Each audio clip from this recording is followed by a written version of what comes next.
Welcome back all dear students. तो आपका स्वागत है मेरे अनंता कोचिंग क्लासेस में बच्चों। वैसे तो मैंने ब्लड के बारे में आपको बता रखा है, तो ब्लड का अपना नेक्स्ट पार्ट लेते हैं। तो ब्लड के बारे में अपन ये देखते हैं कि जो बच्चों के अंदर ये बड़ों के अंदर है, जो भी है मनुष्य के अंदर ए ग्रुप है, बी ग्रुप है, ए बी ग्रुप है, ओ ग्रुप है। वो डॉक्टर्स जांच कैसे करते हैं, मतलब पता कैसे लगाते हैं कि इसके अंदर ए ग्रुप है ना, कि इसके अंदर बी ग्रुप है, इसके अंदर ये वाला ग्रुप है। वो कैसे जांच करते हैं? कोई बड़ी बात नहीं है, बहुत इजी है, आप भी कर सकते हो। बस एक माइक्रोस्कोप की जरूरत है। इस वीडियो देखने के बाद 100% आप पता लगा सकते हो कि किसके अंदर कौन सा ब्लड ग्रुप प्रेजेंट है ना। कोई बड़ी बात नहीं है। तो मेरे चैनल को लाइक कर देना, सब्सक्राइब कर देना, शेयर कर देना बच्चों, ताकि मेरी नेक्स्ट वीडियो आपको देखने को मिले। तो बच्चों शुरू कर रहे हैं अपन। देखो कोई बड़ी बात नहीं है। एक्सटर्नल लीडर एंड विनर, ये दो वैज्ञानिक हैं। इन दो वैज्ञानिकों ने पता लगाया है। तो इन्होंने क्या पता लगाया बच्चों कि अपना, वैसे तो सबको पता है कि ब्लड ग्रुप कौन कौन से होते हैं, ए बी और ओ, है ना, ये होते हैं। तो देखो बच्चों, ए बी और ओ, ये ब्लड ग्रुप होते हैं। ठीक है, पहले तो अपन ये देखते हैं कि जो ब्लड होता है वो दो चीजों से मिलकर बना होता है ना। दो चीजें कौन कौन सी है बच्चों? तो दो चीजें है, एक तो प्लाज्मा। आपको पता है 70% अपने ब्लड के अंदर क्या है? प्लाज्मा, मतलब एक सिर्फ पानी है, लिक्विड है, एक सिर्फ लिक्विड है। और उसके अंदर क्या पाया जाता है बच्चों? आरबीसी पाई जाती है ना, आरबीसी प्रेजेंट होती है। तो 70% अपने अंदर क्या होता है? ब्लड के अंदर प्लाज्मा होता है। फिर होती है बच्चों आरबीसी, मतलब चाय के अंदर चाय पत्ती की तरह आरबीसी काम करती है, मतलब प्लाज्मा के अंदर आरबीसी डली हुई होती है ना। तो देखना बच्चों, अब प्लाज्मा के अंदर बच्चों क्या होते हैं? एंटीबॉडी प्रेजेंट होती है। प्लाज्मा के अंदर हमेशा एंटीबॉडी प्रेजेंट होती है, और आरबीसी के अंदर बच्चों एंटीजन प्रेजेंट होते हैं, एंटीजन प्रेजेंट होते हैं। तो ध्यान से समझना। तो देखो एंटीबॉडी कुछ इस तरह की होती है।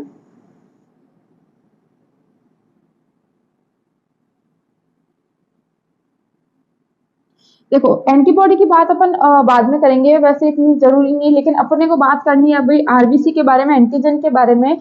तो एंटीजन कौन कौन से होते हैं? वैसे एंटीजन दो टाइप के होते हैं।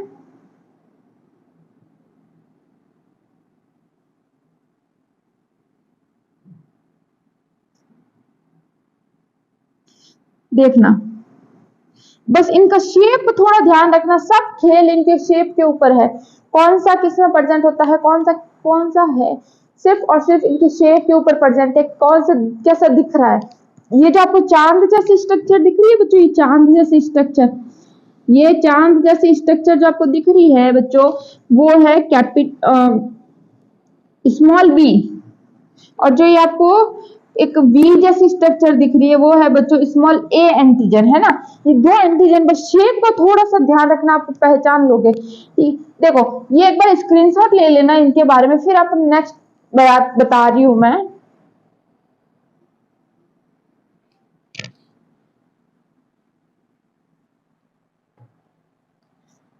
देखो सबसे पहले अपन बात करते हैं ब्लड ग्रुप ए की, फिर बी, फिर बात करते हैं बच्चों ए बी और ओ की। देखो ब्लड ग्रुप ए के अंदर क्या होता है?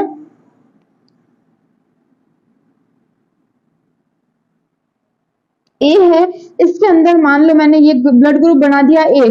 अब ध्यान से समझते इसको, यही है, सिर्फ इसके डायग्राम से ही आप पता लगा सकते हो कि ब्लड ग्रुप ए है या ब्लड ग्रुप बी है। यहाँ ध्यान से देखना कि जो अपना जो ब्लड ग्रुप ए होता है ना बच्चों, जो इनके ऊपर एंटीजन प्रेजेंट होते हैं, ये कुछ इस तरह से प्रेजेंट होते हैं, मतलब ए के ऊपर एंटीजन बी प्रेजेंट होता है, ये इस तरह से, है ना। और जो एंटीजन जो ब्लड ग्रुप ए होता है वो कुछ इस तरह की स्ट्रक्चर होती है। बस स्ट्रक्चर पे फोकस रखना। और जो ब्लड ग्रुप बी होता है बच्चों, वो उस तरह से स्ट्रक्चर होती है।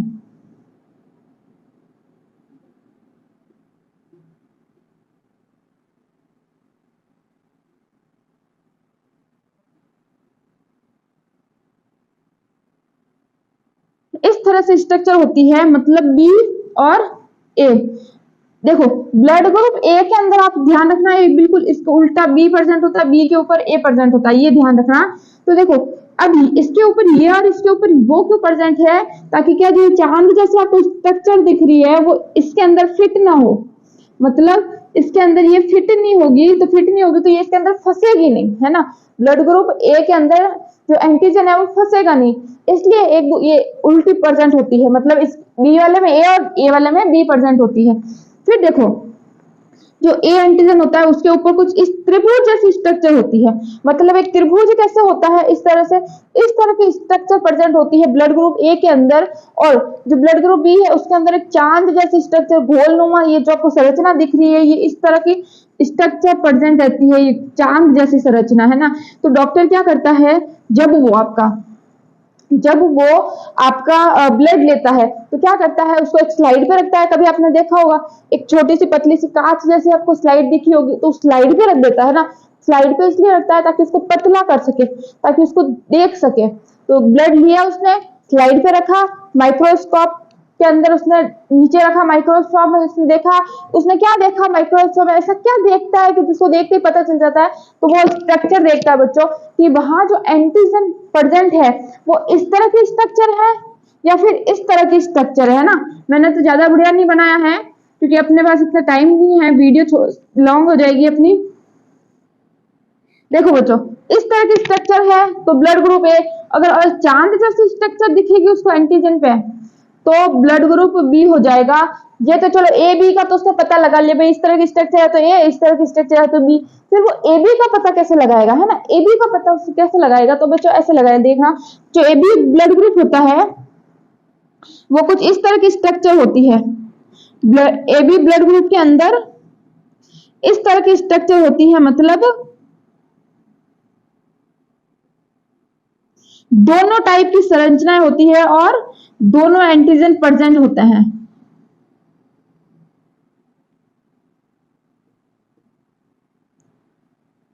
दोनों एंटीजन क्या होता है बच्चों, प्रेजेंट होते हैं। तो दोनों अगर इस तरह की स्ट्रक्चर दिख रही है मतलब दोनों उसको दिख रहा है, तो मतलब ए बी ब्लड ग्रुप है ना। अब ओ वैसे तो अपन ओ कहते हैं, लेकिन वैसे ओ इसका मतलब होता है 0, मतलब कोई एंटीजन प्रेजेंट नहीं है, मतलब इसके ऊपर कोई भी किसी भी तरह की स्ट्रक्चर नहीं है ना, कोई भी स्ट्रक्चर इसके ऊपर नहीं दिखती है। मतलब कौन सा ब्लड ग्रुप हो गया, ओ ब्लड ग्रुप हो गया, है ना। ये चीज थोड़ा एक बार नोट, ओ के अंदर क्या होता है, दोनों एंटीबॉडीज प्रेजेंट होती है, स्ट्रक्चर इस तरह की रहेगी और एंटीबॉडी क्या रहेगी, दोनों एंटीबॉडी प्रेजेंट रहेगी, है ना, ए भी और बी भी।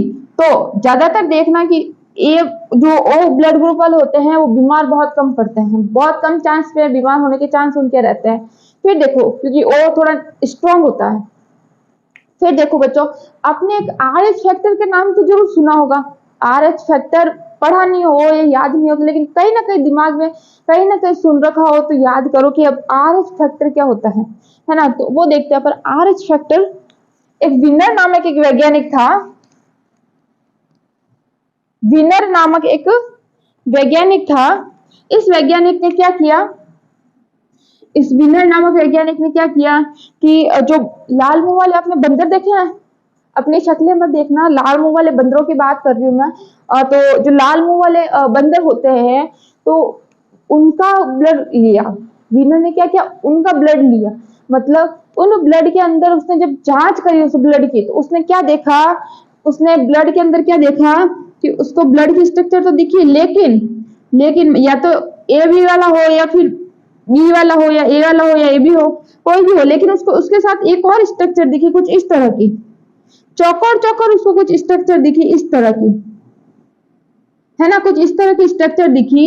तो उसने क्या देखा विनर ने कि यार ये समझ में आ गया ए है, अगर इस तरह की स्ट्रक्चर होगी तो बी है, दोनों हो तो ए बी है, नहीं है तो ओ है। लेकिन ये चौकोर स्ट्रक्चर क्या है, तो उसने उस जो चौकोर स्ट्रक्चर थी उसने उसको क्या नाम दिया बच्चों, RH फैक्टर नाम दिया, है ना, RH फैक्टर। तो उसने लाल मुंह वाले बंदरों के अलावा और जो बंदर थे उन सभी का ब्लड लिया, उसने उस सभी का ब्लड लिया। फिर उसने क्या देखा कि कुछ बंदरों के अंदर तो है और कुछ बंदरों के अंदर नहीं है। है ना। कुछ बंदरों के अंदर तो ये RH फैक्टर प्रेजेंट है, RH फैक्टर, लेकिन कुछ बंदरों के अंदर RH फैक्टर प्रेजेंट नहीं है। तो ये क्या सीन है ना। तो फिर उसने क्या किया कि जिसके अंदर RH फैक्टर प्रेजेंट था उसको उसने क्या नाम दिया, पॉजिटिव। मतलब जिसके अंदर RH फैक्टर प्रेजेंट था, उसने उपस्थित था, उसने उसको नाम दिया पॉजिटिव, और जिसके अंदर RH फैक्टर प्रेजेंट नहीं था उसने उसको बोला नेगेटिव, है ना।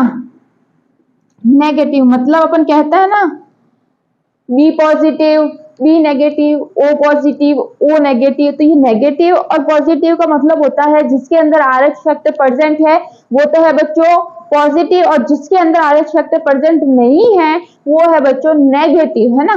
तो पॉजिटिव और नेगेटिव का मतलब समझ में आ गया, जिसके अंदर RH फैक्टर है ना। तो ध्यान रखना, विनर नामक वैज्ञानिक ने इसका दिया था नाम, पूछ ले कि RH फैक्टर की खोज किसने की, किसने इसके बारे में पता लगाया, जांच करी, तो विनर नामक वैज्ञानिक ने पता लगाया, क्योंकि कंपटीशन एग्जाम के अंदर ये पूछ लेता है ना। तो ये बहुत इंपॉर्टेंट टॉपिक है, और मेरे को नहीं लगता कि आपको ये भूल जाओगे, क्योंकि एक वीडियो एक बार में नहीं समझ आया तो दूसरी बार आप इस वीडियो को देख लेना, आपको क्लियर याद हो जाएगा, दिमाग में फिट हो जाएगी ये चीज। और मेरे चैनल को लाइक कर देना, सब्सक्राइब कर देना, शेयर कर देना बच्चों, ताकि मेरी नेक्स्ट वीडियो इस पार्ट की आपको देखने को मिले। और जय हिंद, जय भारत।